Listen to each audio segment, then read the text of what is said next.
कुछ दिनों से जो हिंदुस्तान में हिंदू मुस्लिमों को लेकर झंझट चल रहे हैं, बहुत सारे विवाद हैं। इसको लेकर मैं सोच रहा था कि कुरान पे कुछ कहूँ, इस्लाम धर्म पे कुछ कहूँ।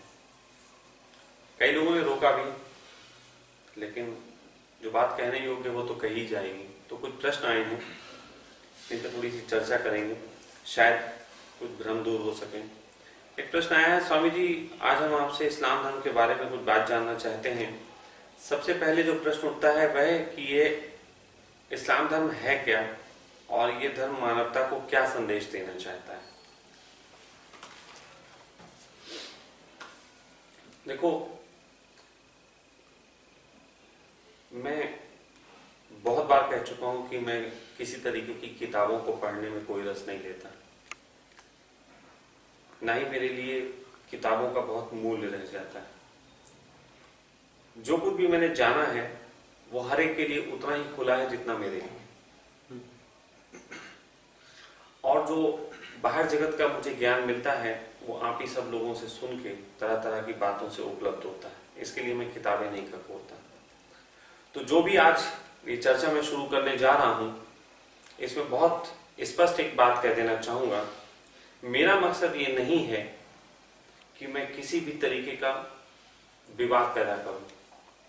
मेरा सिर्फ इतना ही उद्देश्य है कि जो सत्य है उसे सत्य के ढंग से कहा जाए, सत्य को उसी नजर से समझा जाए। तो इसलिए जो ये प्रश्न आया है कि इस्लाम क्या है, इस पे जो किताबें कहती हैं वो मैं नहीं कह सकूंगा। मुझे तो थोड़ी सी जो बातें समझ में आती हैं उसके आधार पे ही अपना वक्तव्य रखूंगा। वो ये कि इस्लाम यानी मुसल्लिल ईमान, जो आदमी मुसल्लिल ईमान को जीता है वो मुसलमान है, और जो मुसलमान है वही अपने आप को इस्लाम धर्म का अनुयायी कह सकता है।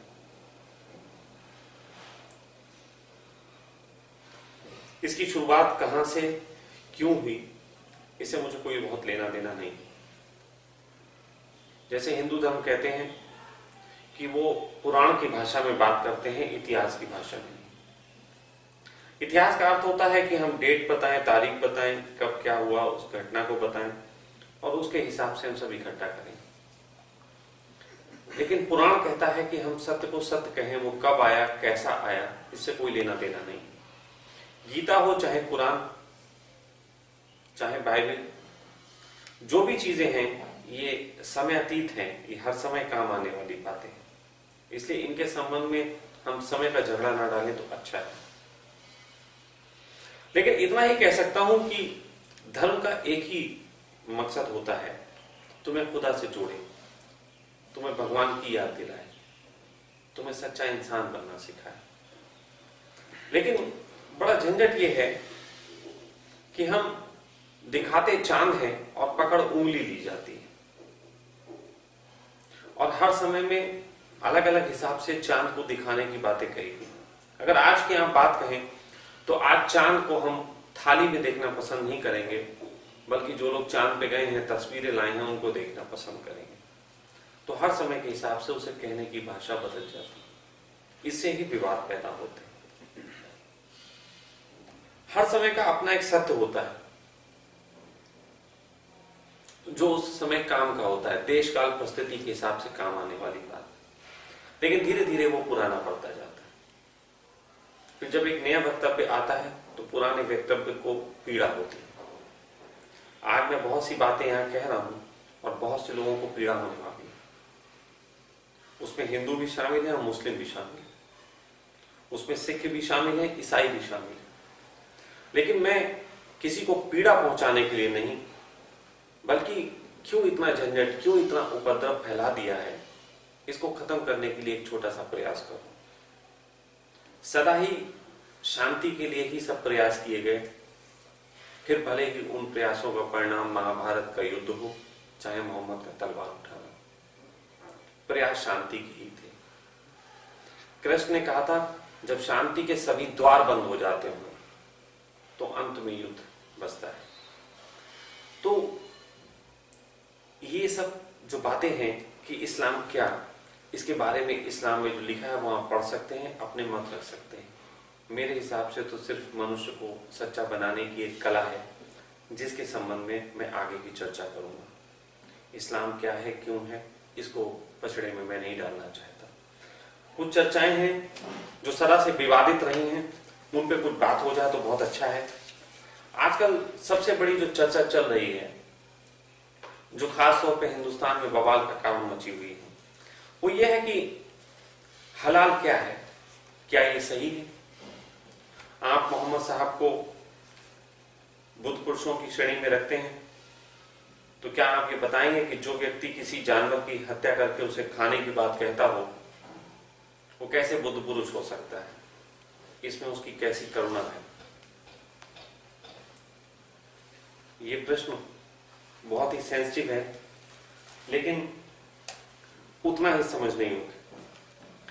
इस प्रश्न को समझना हो तो इससे पहले हम एक और कहानी में आपको ले चलते हैं, थोड़ी सी आसानी होगी समझने में। बुद्ध के बारे में सब जानते हैं कि वो मांसाहार के खिलाफ थे, बुद्ध शाकाहारी थे। लेकिन बुद्ध के कुछ और भी उपदेश थे, जैसे भिक्षा पात्र में जो आए वो खा लेना। एक तरफ वो मांसाहार का विरोध करते थे और एक तरफ भिक्षा पात्र में जो आए उसको खा लेने की बात कहते थे। क्योंकि वो मांसाहार का विरोध करते थे, इसलिए भिक्षा पात्र में उनके कोई भी मीट नहीं डालता था। लेकिन फिर एक दिन की एक घटना है, एक भिक्षु भिक्षा पात्र लेके जा रहा था और आकाश से एक चील ने अपने मुंह में दबा मांस का टुकड़ा उसके भिक्षा पात्र में गिरा दिया। शिष्य सदा से ही ऐसे पाए जाते हैं कि जो अपने गुरु को हमेशा फांसने का प्रयास करते हैं। असल में वो शिष्यों का प्रयास नहीं होता है, वो उनके अंदर मन का प्रयास होता है, जो कहते हैं कि किसी क्षण पता लग जाए कि गुरु में कुछ कमियां हैं तो हम फिर से उस मन के जगत को जी सकते हैं। जब तक कमियां नहीं पता लगती तब तक गुरु के पीछे चलना एक खिंचाव होता है। तो कमियों की तलाश में हम रहते हैं। तो वो तुरंत ही उसको मौका मिला, उसने कहा आज एक प्रश्न मिला, और वो गया बुद्ध के पास। उसने कहा भगवान, ये भिक्षा पात्र में एक चील ने इस तरीके से टुकड़ा गिरा दिया, आप क्या कहते हैं? क्या भिक्षा पात्र में गिरा हुआ भोजन खाना चाहिए या इसमें से निकाल के फेंक देना चाहिए? यहां पे बुद्ध थोड़ा पशुपेश में पड़े, क्योंकि अगर वो कह दें कि नहीं, जो खाने योग्य नहीं है वो तुम निकाल के फेंक सकते हो, तो फिर ये लोग बहुत कुछ निकाल के फेंकेंगे, मतलब के ही सामान को खाएंगे। तो इससे साधना में एक प्रकार की रुकावट आ गई। और अगर वो ये कह दें कि मीट को खा लो, तो मीट को खाने के लिए तो सब पागल हैं, सबको ताकत की तलाश है, तो वो एक शुरू हो जाएगी। तो यहां पे उन्होंने एक काम किया, उन्होंने एक बहुत खूबसूरत सा वक्तव्य दिया, क्योंकि तुमने इसे मारा नहीं, ये अपने आप मर गया, अपने आप मर गए। जानवर का मांस खाने में किसी भी प्रकार की हिंसा नहीं है। बुद्ध का ये वक्तव्य भविष्य में क्या रंग लाएगा, बुद्ध ने सोचा भी नहीं होगा। मेरे देखे आज 99% बौद्ध मांस खाते हैं, 99%, और बड़े चाव से खाते हैं। यहां तक कि कुछ मुल्क हैं जिनके बारे में मैंने कहानी में सुना था, ओशो ने ही सुनाई थी ये कहानी, कि कुछ मुल्क हैं जो केवल बौद्धिस्ट ही हैं, कोरिया, जापान जैसे, वहां पे मांस ही मांस खाया जाता है। और जिस तरीके से हिंदुस्तान में दुकानों पे, शाकाहारी भोजन की दुकानों पे लिखा होता है यहाँ शुद्ध देसी घी से बना भोजन मिलता है, ऐसे ही वहां की दुकानों पे लिखा होता है यहाँ पर अपने आप मर गए जानवर का मांस मिलता है। अपने आप मर गए। बड़ा संदेश था कि अपने आप इतने सारे लोग कैसे मर जाते हैं और फिर वो मांस तुम्हारे लिए उपलब्ध करा जाते हैं। फिर अपने आप अगर मरते हैं तो ये बूचड़ खाने किस लिए होते हैं जिसमें काटे जाते हैं? बूचड़ खाने भी हैं, जहां ये काटे जा रहे हैं।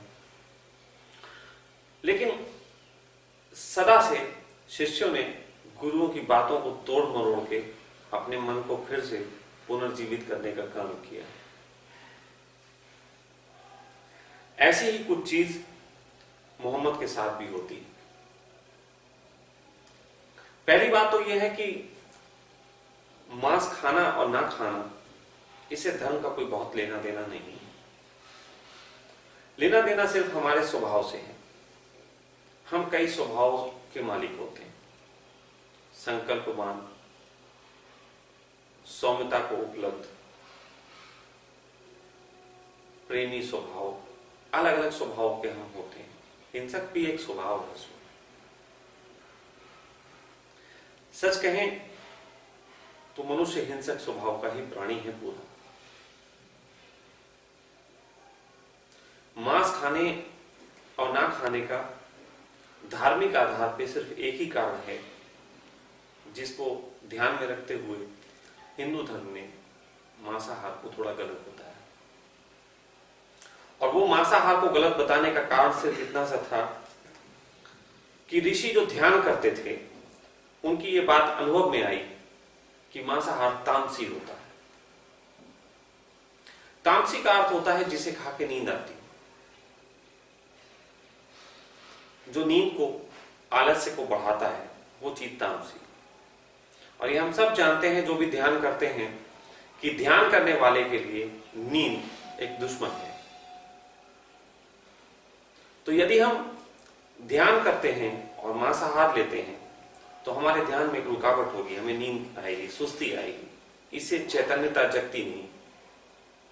लेकिन जो लोग स्पोर्ट्समैन हैं, भाग रहे हैं, दौड़ रहे हैं और तरीके के श्रम कर रहे हैं, वो मांसाहार कर सकते हैं और उन्हें इसमें कोई भी आलस्य नहीं आता।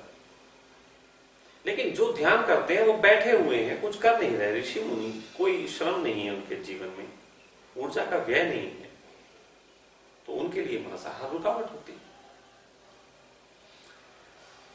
लेकिन अगर मांसाहार को बढ़ावा दिया जाए, इससे भी एक नुकसान आते हैं।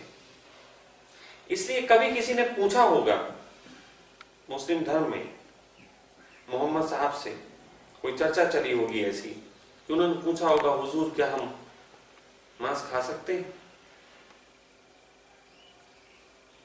तो उन्होंने कहा होगा कि हाँ खा सकते हैं, लेकिन लगा दिया था। जैसे बुद्ध ने कहा था, अपने आप जो मर के तुम्हारे लिए भोजन उपलब्ध करा गया, उसका मांस खाने में कोई नुकसान नहीं, आपने चाहा नहीं, आपकी थाली में आ गया। तो बुद्ध ने ये जो शर्त लगाई थी, उन्होंने सोचा था कि लोग ऐसा कर लेंगे। उन्होंने सोचा था कौन किसी के भिक्षा पात्र में आगे गिरेगा, अरबों खरबों में किसी एक की संभावना है। तो उन्होंने तो संभावनाओं को आधार पे रख के बात कही थी। मोहम्मद साहब भी इसी तरीके का एक सोच रखते हुए उन्होंने करुणा को एक नया रंग दिया। उन्होंने कहा, जो तुम खाना चाहते हो, यदि तुम हलाल करके खाते हो तो तुम खा सकते हो। हलाल, हलाल शब्द के दो मायने होते हैं। एक तो कमाई के साथ जोड़ा जाता है, हलाल की कमाई। हलाल की कमाई का अर्थ इतना हो सकता है जिसके लिए हमने मेहनत करी। तो हमने पशु के लिए तो मेहनत नहीं करी, तो पशु के लिए मेहनत नहीं करी तो फिर उसे हम खाने के अधिकारी नहीं। तो जिनको ये बात समझ में आ जाएगी वो थोड़ा नहीं खाएंगे। दूसरी बात उन्होंने ये कही थी कि हल्के हल्के गला रेत के। तो सुना है मैंने, नहीं जानता कितना सही है झूठ, लेकिन चलिए हम मान भी लेते हैं कि ये कहा है कि उन्होंने गाय को हलाल करके खाओ। इसके पीछे भी एक करुणा नजर आती है। गाय इस जगत का सबसे सौम्य प्राणी है। आज का एक दुर्भाग्यशाली दौर है कि गायें सड़क पे घूमती हैं, पॉलिथिन्स खा के मर रही हैं। लेकिन एक जमाना ऐसा नहीं था, गाय हमेशा पाली जाती थी, गाय हमेशा मनुष्यों की संगत में रही है। लोगों ने ये पाया है जिन्होंने हिप्नोटिज्म के माध्यम से पुनर्जन्मों पे खोज की है, वो ये खोज पे पहुंचे हैं, उनका ये अनुसंधान है कि पिछले जब जन्मों की बात होती है तो मनुष्य योनि में आने से पहले की योनि जो है वो गाय की योनि होती है। अधिकतर केसों में ऐसा पाया गया कि मनुष्य योनि से पहले वो गाय की योनि में था। तो गाय सबसे ज्यादा मनुष्य के निकट रहती है और बहुत सौम्य है। मैं उसकी सौम्यता की ऐसी तक बात करता हूं कि अगर किसी आदमी को ध्यान जानना हो और उसे समझ में नहीं आता कि ध्यानी की आंख कैसी होती है, तो वो गाय की आंख में झांके। गाय की आंख में तुम्हें एक निर्दोषता मिलेगी जो किसी और प्राणी की आंख में नहीं मिलती। गाय की आंख बहुत कुछ बोलती है। तो इतने प्यारे जानवर को शायद ही कोई हलाल करना चाहेगा। फिर भी वृत्तियां होती हैं, जैसे मैंने कहा, हिंसा की वृत्ति, प्रेम की वृत्ति, क्षमा की वृत्ति, संकल्प की वृत्तियां, बहुत सारी वृत्तियां होती हैं। उन वृत्तियों के आधार पर अगर कोई ऐसा हिम्मतवर है जो एक पाली गई गाय को, जो उसने पाली हो, उसको गला रेत के धीरे धीरे तड़पा तड़पा के मारे और खूना खच्चर हो जाएगा, बहुत खून से नहा जाएगा, क्योंकि गाय में तो थोड़ा बहुत खून नहीं होता, इंसान के शरीर से 5 गुना ज्यादा खून होता है उसमें। तो इंसान पूरा ही खून से लगभग नहा ही जाएगा जो उसको काटेगा। ये तो जो हलाल आज कर रहे हैं, मैं इसको हलाल नहीं मानता, ये तो एक टेक्निकल तरीका हो गया। अगर हलाल पूरे तरीके से किया जाए, एक इंसान अपने भोजन के लिए किसी को हलाल करे, तो इतना वो खून से रंग जाएगा, इतना विभत्स वो दृश्य होगा कि शायद ही फिर वो उसको खा सके, शायद ही। ऐसा हो सकता है कि 10,000 में कोई एक ऐसा इंसान मिल जाए जो उसको काटने के बाद भी खा सकता हो, तो वो उसके स्वभाव। 10,000 में एक खा लेता है, कोई बुरी बात नहीं। लेकिन उनके शिष्यों ने, उनके चाहने वालों ने, जो उनको कहते हैं कि हमने उनकी मानी, उन्होंने खुद नहीं काट के देखा। उन्होंने पूरे मोहल्ले में कसाई बैठा दिया जो काटता है, बाकी सब खाते। मैं कहता हो सकता है कुछ लोग टेक्निकली ढंग से ये बात ठीक कहें कि एक आदमी एक गाय थोड़ी ना खा पाएगा, इसलिए बहुतों के लिए एक ही काट देता है, मानता हूं। लेकिन एक बार खुद भी काट के देख लो, कम से कम 1-2 बार, अपने आप तो होना चाहिए। आखिर सब काम करके देखते हो। अभी विवाह की बात आ जाए, 4 तो सब तैयार हैं, तो जरा एक आध बार ये भी काट के देख लो। और मैं गारंटी से कहता हूं, 1000 में अगर हजारों इसको काट के देखें तो कोई एक आध ही इसको खा पाएगा, बाकी खाना छोड़ देंगे। ये थी मोहम्मद की करुणा, ये थी मोहम्मद की दृष्टि, ये थी मोहम्मद की देशना। किसने मानी? मोहम्मद को गलत कहना बंद करो। मोहम्मद से 100% सहमत हूं। उनकी बातों को किन लोगों ने किस आधार पर देखा, समझा, इस पे सारी चोट होती है। अनुयायी तो सभी के ऐसे होते हैं, फिर वो चाहे हिंदुओं के हों, फिर वो चाहे मुस्लिम हो, फिर वो चाहे सिख हो, चाहे ईसाई हो, चाहे ओशो का सन्यासी हो, चाहे मेरा हो, चाहे किसी का हो, वो सभी ऐसे होते हैं। कोई पूरी नहीं मानता, सब अपनी अपनी मान लेते हैं अपने हिसाब से, जिससे उनका मन राजी। यही उनके साथ भी हुआ। मैं धर्म के आधारों की बात कर रहा हूं। मैं उस धर्म की बात नहीं कर रहा हूं जो कई लोग इकट्ठे होकर मूर्खों की तरह चिल्लाने लगते हैं। आज ईरान इराक में हत्याएं चल रही, कुछ संगठन खड़े हुए हैं आतंकवादियों के। ये सब इस्लाम ने नहीं कहा। लेकिन फिर भी बड़े खूबसूरत खूबसूरत तर्क देके ये सब किए जाते हैं। तो जहां तक हलाल की बात थी, ये मैंने बात कही,